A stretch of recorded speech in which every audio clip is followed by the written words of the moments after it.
चर्चा नहीं है, ना कोई बदला ना कुछ है।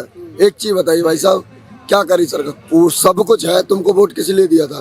देश मजबूत होएगा, तुम ठोकोगे इसलिए दिया था, लेकिन कहीं ना कहीं उसमें फीके नजर आ रहे हैं। हमको हमारा एक जबान सही अगर हो तो जल आना चाहिए, विनाश हो जाना चाहिए आतंकवादियों को, हमको वो चाहिए, इसलिए तो मोदी को चुनते हैं हम। उसके बाद सर्जिकल स्ट्राइक की के नहीं की? वो उनके दामाद बन के थोड़ी बैठ गए, पाकिस्तान थोड़ी ले लिया, वो दामाद थोड़ी बन गए वहाँ के।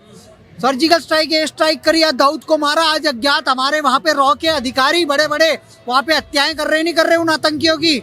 आज हाफिज सईद खतरे में है कि नहीं? वो मरने के डर से घूम छुपा हुआ है कि नहीं छुपा हुआ? भारत के गद्दार मुसलमान थे जो कश्मीर में रहते हैं, जो स्लीपर सेल है, मुसलमान है कश्मीर के। उन आतंकवादियों ने सालों ने मुखबरी करी है, उनका नाम आया नहीं है रिपोर्ट में। ये साले ये यहाँ पे खड़े होकर सेना को गाली दे रहे हैं, ये अब इनकी असलियत सामने आई है। ये वहाँ के ये आतंकियों का समर्थन करते हैं। अभी मोदी को कह रहे थे बिरयानी खा के आया, मोदी ने एयर स्ट्राइक करी, वो नहीं दिखता तुम्हें?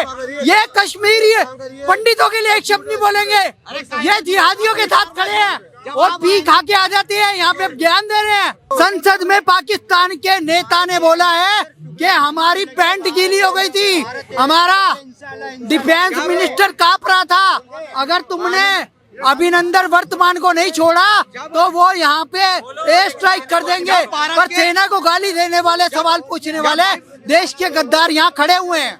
हाँ, ये बोल रहे हैं मोदी जी आएंगे 2024 अरे मोदी आया, अच्छी बात है, कोई बुरी बात नहीं है। मुझे लगता है देश जो आजाद हुआ 14 के बाद हुआ है। अच्छा, अगले बात है, उससे पहले खाना नहीं सीखा हमने, नहाना नहीं सीखा, नहाना खाना सीखा है 14 के बाद। तो दफे मोदी आया ना, यही आएंगे इंशाल्लाह अगली बार भी। आपका नाम क्या है? समीर समीर नाम है। हाँ, समीर चौहान। आपने कहा कि मोदी जी ही आएंगे, तो मोदी जी के एक दो काम अच्छे लगे हो जो बता दें आप। सब काम तो अच्छे उन्हें करे, बढ़िया ईमानदार है, जो है ना पार्टी चोर है आदमी। मोदी बढ़िया है, पार्टी चोर है, बीजेपी चोर है। हाँ पार्टी कैसे? मोदी बढ़िया है मगर पार्टी चोर है बहुत यार। जो करता क्राइम आगे साफ आता है, जितने घोटाले में फंसे सारे वो मंत्री हैं।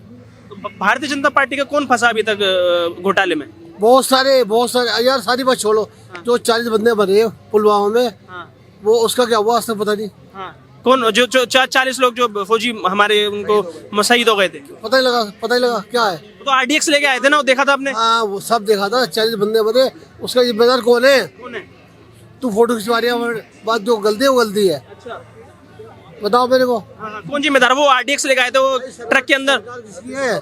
सरकार किसी है? किसकी है? भारतीय जनता पार्टी की। MLA कौन है? माली कौन है? मोदी। फिर किसका राज? उन्होंने फिर पुलवामा में अटैक तो किया था, उरी में भी अटैक किया था, पुलवामा में भी अटैक किया था। भैया ये भैया बोल रहे हैं कि जो पुलवामा में अटैक हुआ वो किसकी गलती थी? प्रधानमंत्री मोदी की गलती थी।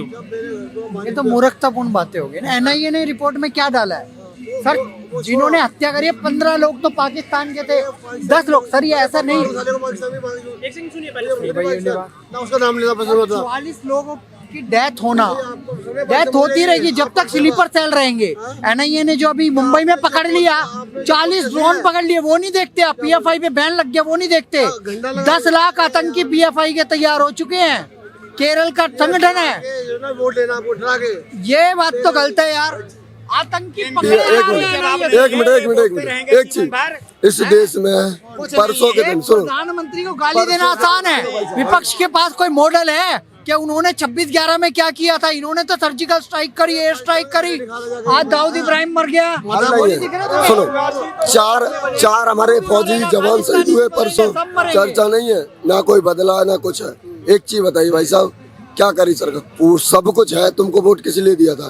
देश मजबूत होएगा, तुम ठोकोगे इसलिए दिया था, लेकिन कहीं ना कहीं उसमें फीके नजर आ रहे हैं। हमको हमारा एक जबान सही अगर हो तो जल आना चाहिए, विनाश हो जाना चाहिए आतंकवादियों को, हमको वो चाहिए, इसलिए तो मोदी को चुनते हैं हम। हमने दाल रोटी प्याज लहसुन इसके लिए वोट नहीं देते, पेट्रोल डीजल महंगाई, ठीक है, हमारे पास सब कुछ हम कर लेंगे, लेकिन हम वोट जिसके लिए देते हैं अगर उसमें भी दिक्कत आए तो दिल दुखाया, क्योंकि जवान हमारे अपने थे, अपने ही घर के हैं, किसी न किसी के बच्चे वो भी थे। गलत करे सर, लेकिन अगर उनका बदला पूरा ना हो तो बेकार है, बेकार सरकार है, क्लियर सी बात है। लेकिन जब बार बार आरोप लगाया जाता है कि तो प्रायोजित हमले होते हैं, उरी को लेकर भी आपने सुना होगा कि विपक्ष ने सबूत मांग लिए और कहा जाता है कि ये इलेक्शन से पहले ही क्यों हमले किए जाते हैं, प्रायोजित हमले पर लेके चले जाता है विपक्ष देश का। देखो विपक्ष क्या पता, विपक्ष इतना गिरा हुआ है सर कि ना तो इसको सेना पे भरोसा है, ना भारत की तरक्की से खुश है, और भारत के नाम से भी खुश नहीं है, क्योंकि ये उस मुद्दे का भी विरोध, धारा 370 का विरोध कोई अनपढ़ भी ना करेगा, जो देशभक्त होगा वो ना करेगा। ये 21 जून को जब हम योग दिवस मनाते हैं उसका भी विरोध कर देते हैं। तो विपक्ष नहीं है, विपक्ष एक्चुअली दूसरों की भाषा बोलता है। विपक्ष है हमारा देश का गद्दार, ठीक है। पूरी दुनिया में विपक्ष होता है, वो देश के साथ हमेशा खड़े रहेंगे। अगर देश का मुद्दा है, देश हित में है, तो देश के साथ है। अगर देश की सरकार कुछ गलत करी तो उसके विरोध में काम करना चाहिए, वो विपक्ष होता है। लेकिन इनको वो नहीं है, इनको सत्ता से मतलब है। इनके एमपी जो छत्तीसगढ़ में 500 करोड़ का कैश लेके बैठे हुए हैं, सोना लेके बैठे हुए हैं, उस पर ये सरकार नहीं बोलती। भ्रष्टाचार की असली देन यही है, आतंकवाद की देन यही है, ठीक है। मोदी जी धीरे धीरे सफाया कर रहे हैं, और ऐसा नहीं है कोई आके मुंबई में, जयपुर में, भोपाल में, इंदौर में, पुणे में, बेंगलोर में, चेन्नई में बम फोड़ गया। नहीं, सेना वहाँ पे थोड़ा सा वो जा रहे थे आराम से, कायराना हमला हुआ, ऐसा नहीं, एक्शन हो रहा है। दिक्कत ये है विपक्ष क्या चाह है पता है, उनसे मांडोली करो, ये जैसे बातचीत करते। भाई साहब मैं बताऊँ आपको, कश्मीर में एक हिजबुल कमांडर, आपने हिजबुल आतंकवादी संगठन का नाम सुना है, उसने हमारी सेना के की जबान मार दिया। कांग्रेस सरकार थी, 2009 की बात है, सुनो। उसके बाद हिजबुल की तरफ से एक चिट्ठी आई मनमोहन सरकार को कि हमारे साथ हम सीज फायर का वो करना चाह रहे हैं, ठीक है। तब मनमोहन सरकार ने क्या आदेश दिया भारत की सेना को पता है, कि उनके साथ क्रिकेट मैच खेलो जिससे शांति और सीज फायर होगी। क्रिकेट मैच हुआ, उसमें भारत की टीम 17 रन से हार गई। 130 करोड़ की जनता का प्रधानमंत्री आदेश देता अपनी सेना को कि उनके साथ क्रिकेट मैच के लिए हिजबुल जो 200 है, तो सोच लो कहाँ थे। ये बात करने लायक नहीं है। मैं आपसे ही जान लेता हूँ, आपने ये जो प्रयोजित है, पुलवामा की बात की आपने, उरी की भी बात की, तो आपको क्या वही लगता है कि ये जो सारी है इलेक्शन से पहले जो होता है ये सरकार कराती है सब कुछ? नहीं, हाथ है इसमें किसी का। अब ये बताओ, सारे फड्डे अभी क्यों होते हैं जब इलेक्शन आते हैं? मैंने कहा ना कि इलेक्शन से पहले ही आप कह रहे हो ये बात। ये फड्डे कोई भी हो रहा है, ऐसा होता है। क्या वजह है, समझ नहीं आ रहा है, क्या मसला है बताइए। ये बोल रहे हैं कि सारे जो मुद्दे आते हैं इलेक्शन से पहले क्यों आते हैं निकल के? मुद्दे होने देखो, ये 26/11 में क्यों नहीं लगे? 26/11 जब हुआ था, जब क्यों नहीं लगे बम? अभी तो फिर भी उरी में जाके हमला कर देते हैं, हम पुलवामा में, बालाकोट में एयर स्ट्राइक कर देते हैं। बिरयानी आप खाते हो, वो नहीं कहते आप जाते हो बिरयानी खाने, आप जाते हो बिरयानी खाने वो पर। अच्छा। मोदी साहब बिना पासपोर्ट के जहाज लेके पहुंच गए थे, क्या बिरयानी खाने क्या है? चलिए बिरयानी खाने गए, शाकाहारी है, बिरयानी नहीं खाते। और मोदी जी ने बिरयानी खाई होगी, सुन तो लो, जवाब ले लीजिए। अब सुन तो लो भाई, उन्हें बुलाया गया तो चले गए शादी में, सुन तो लीजिए। चलो बिन बुलाए चले गए, बात क्या है, शादी हुई, एक्सचेंज हुआ, वहाँ पे वो शॉल लेके अपनी माता जी के लिए, इतना हो गया। ये भी मैं बोल रहा हूँ, उसके बाद सर्जिकल स्ट्राइक की के नहीं की, वो उनके दामाद बन के थोड़ी बैठ गए, पाकिस्तान थोड़ी ले लिया, वो दामाद थोड़ी बन गए वहाँ के। सर्जिकल स्ट्राइक, एयर स्ट्राइक करी, दाऊद को मारा, आज अज्ञात हमारे वहाँ पे रॉ के अधिकारी बड़े बड़े वहाँ पे हत्याएं कर रहे नहीं कर रहे उन आतंकियों की। आज हाफिज सईद खतरे में है कि नहीं, वो मरने के डर से घूम छुपा हुआ है कि नहीं छुपा हुआ। हमें ये समझना चाहिए देश सुरक्षित है। पहले ऐसी बातें नहीं होती थी, चीन को भी सबक सिखा दिया हमने।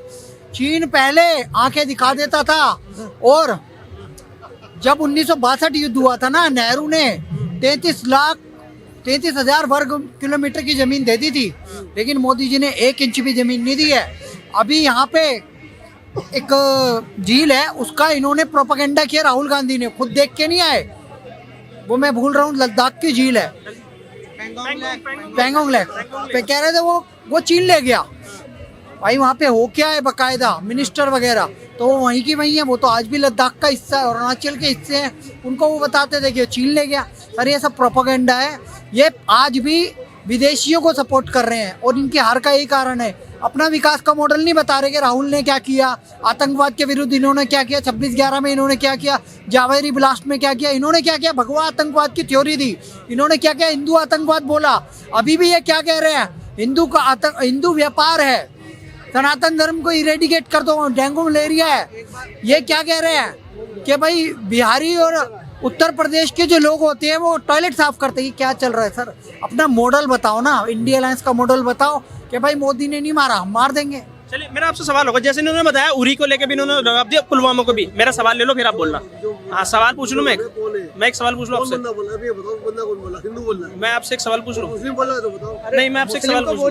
मेरा सवाल एक सेकंड एक सवाल हो जाएगा, फिर आप बोलना इनका, फिर आप इनका बोलना। इन्होंने उरी का और पुलवामा का जवाब दिया, 26/11 का आप मुझे जवाब दे दीजिए, और यासीन मलिक से जब प्रधानमंत्री मिलते थे मनमोहन सिंह, उसका जवाब दे दीजिए। विपक्षी सबूत मांगता है ना, बम मारते ही हर चीज का सबूत मांगता है। विपक्ष क्यों मांगता है? वो क्या बोलते हैं उसे, बाकी जदों का वाह भाई वाह। अरे भाई मतलब आपकी बात में तो सही है, मैंने करा तो गलती, दूसरे ने करा तो अपराध है। अगर उसने सबूत मांग लिया तो भाई वो सही है, अब मैंने बोल दिया क्यों मांग रहे तो आप क्या जज हो? अरे कैसी बातें कर रहे हो? अरे भाई साहब हमारा चमचों से भी पाला पड़ता है, मत बताओ हमें। बिल्कुल आप बता दीजिए ना, चलिए 26/11 और यासीन मलिक पे जवाब दे दीजिए। बताए वो, ये बताओ 40 आदमी मरे, उसका वो गाय जितने मारे थे वो बंदा कौन था? किन्ने करी मुखबरी? पुलवामा में जो अटैक हुआ था, जो 40 जवान हमारे मरे थे, क्या थे, किसने मुखबरी करी उसकी? भारत के गद्दार मुसलमान थे जो कश्मीर में रहते हैं, जो स्लीपर सेल है। मुसलमान है कश्मीर के, उन आतंकवादियों ने सालों ने मुखबरी करी है, उनका नाम आया नहीं है रिपोर्ट में। ये साले ये यहाँ पे खड़े होकर सेना को गाली दे रहे हैं, ये अब इनकी असलियत सामने आई है। ये वहाँ के ये आतंकियों का समर्थन करते हैं। अभी मोदी को कह रहे थे बिरयानी खा के आया, मोदी ने एयर स्ट्राइक करी, वो नहीं दिखता तुम्हें? ये कश्मीरी पंडितों के लिए एक शब्द नहीं बोलेंगे, ये जिहादियों के साथ खड़े हैं और पी खा के आ जाते हैं, यहाँ पे ज्ञान दे रहे हैं। आतंकवाद का खुला समर्थन करता है ये व्यक्ति। आज मैंने बोला कि वहाँ के स्लीपर सेल आतंकवादी जो वहाँ के गद्दार मुसलमान हैं कश्मीर के, उन्होंने मुखबरी करी, उनकी मुखबरी पे मारे गए। आज भी 4 जवान, उस समय 44 जवान उस पे भड़क गया, क्योंकि ये खुद उनसे मिला हुआ है, ये खुद गद्दार है, ये खुद गद्दार है, मैं बता रहा हूँ। और तूने तो गाली दे रहा है, उसका क्या? तू गाली दे रहा है, उसका क्या? तूने भी बोला है, तूने भी बोला है। ये कश्मीरी पंडितों के लिए एक शब्द नहीं बोलेगा, लेकिन उन गद्दारों के लिए हम एक शब्द बोल दे जो कि मुखबरी करते हैं सेना के खिलाफ। ये सेना को अब शब्द बोल रहा है, मोदी को शब्द बोल रहा है। इतनी देर से हम कुछ नहीं कह रहे, जब हमने कहा वहाँ के 44 RDX लेके मुसलमान पहुंचा था, RDX लेके मुसलमान पहुंचा था, उसे गद्दार ना बोले। ये पुलवामा पे सवाल उठा रहा है। NIA की रिपोर्ट में देखो, मुसलमानों ने करी है, मुखबरों ने की है। ये लोग हैं देश में एजेंडा चला रहे हैं और एंटी हिंदू एजेंडा चला रहे हैं, एंटी सेना एजेंडा चला रहे हैं। मोदी को गाली देते फिलिस्तीन वाले के इनके रिश्तेदार लगते हैं जो रोते हैं यहाँ पे। सवाल भी पूछे, सवाल का जवाब नहीं दे रहे। इनसे पूछो, फिलिस्तीन वाले के लिए रोते हैं, फिलिस्तीन वाले रिश्तेदार हैं। विदेश नीति होती है ना, देश के राष्ट्राध्यक्ष ने जो कहता है कर। अरे एक मिनट सुन जा मेरी बात भाई, सुन जा, अरे सुन जा। अरे एक दिखता नहीं है, बालाकोट एयर स्ट्राइक करिए, कह रहा है देख मारा नहीं। देश के राष्ट्रीय अध्यक्ष ने, अरे एक मिनट, देश के राष्ट्रीय अध्यक्ष ने अगर कोई विदेश नीति घोषित कर दी, क्या इजराइल को? संसद में पाकिस्तान के नेता ने बोला है कि हमारी पैंट गीली हो गई थी, हमारा डिफेंस मिनिस्टर कांप रहा था। अगर तुमने अभिनंदन वर्तमान को नहीं छोड़ा तो वो यहाँ पे एयर स्ट्राइक कर देंगे। पर सेना को गाली देने वाले, सवाल पूछने वाले देश के गद्दार यहाँ खड़े हुए हैं। जब राष्ट्राध्यक्ष ने बोल दिया कि हम इजराइल का साथ देंगे, तो साले फिलिस्तीन का झंडा क्यों उठा रहे थे भारत के अंदर खड़े होकर? क्या मतलब है फिलिस्तीन से? पूरा हो रहा नहीं, अपने घर में रोटी खिलाई जा रही नहीं, फिलिस्तीन के लिए रो रहे हैं यहाँ पर। फिलिस्तीन चले जाओ फिर, क्यों नहीं गए फिलिस्तीन? खाने को दे रहा है। ये जो बातें आती हैं इनकी निकल के, ये इनके दिमाग में ठूसी किस सरकार की वजह से एजेंडा चलाया जाता है। ये जिहादी है, स्लीपर सेल है, ये बंदा खुला स्लीपर सेल है। इतनी देर से हम इसलिए नहीं बोल रहे थे, जैसे ही मैंने वो NIA रिपोर्ट का जिक्र किया और मैंने कहा वहाँ के गद्दार मुसलमान थे लोकल, तो ये भड़क गया, तब इसकी असलियत सामने आई है। ये स्लीपर सेल है। अब मुझे याद आया, अभी इन्होंने राम मंदिर को भी लेकर इन्होंने कुछ कहा, उसके बाद इन्होंने इंशाअल्लाह बोला। मैंने इनसे नाम पूछा तो इन्होंने कुछ चौहान करके अपना नाम बताया। ये ऐसे ही लोग हैं, ये दोगले लोग हैं, और ये देश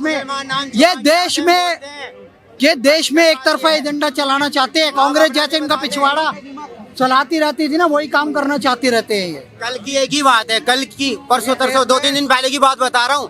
था मुस्लिम, लेकिन उसने अपना नाम हिंदू बताया, 4 नाम बताए थे, फिर जाकर के अपना है ना कुछ और हिंदू नाम बताया, फिर जाकर के कह रहा नहीं दलितों का बनना चाहिए।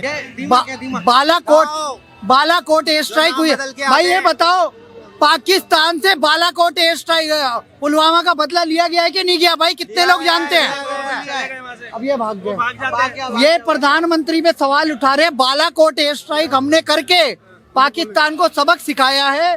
और ऐसे लोग, ये देश के गद्दार है, ये देश के दीमक है, ये स्लीपर सेल है और ये आतंकवादियों के समर्थक भी हैं सर। लेकिन जब ये आम जनता ने, एक सेकंड, ये आम जनता ने एक सवाल पूछा, बार बार जो विपक्ष उठाता है इस चीज को कि हमें सबूत दो, हमें सबूत चाहिए, उसके लिए आप क्या कहेंगे? ये विपक्ष का ही घोला हुआ जहर है।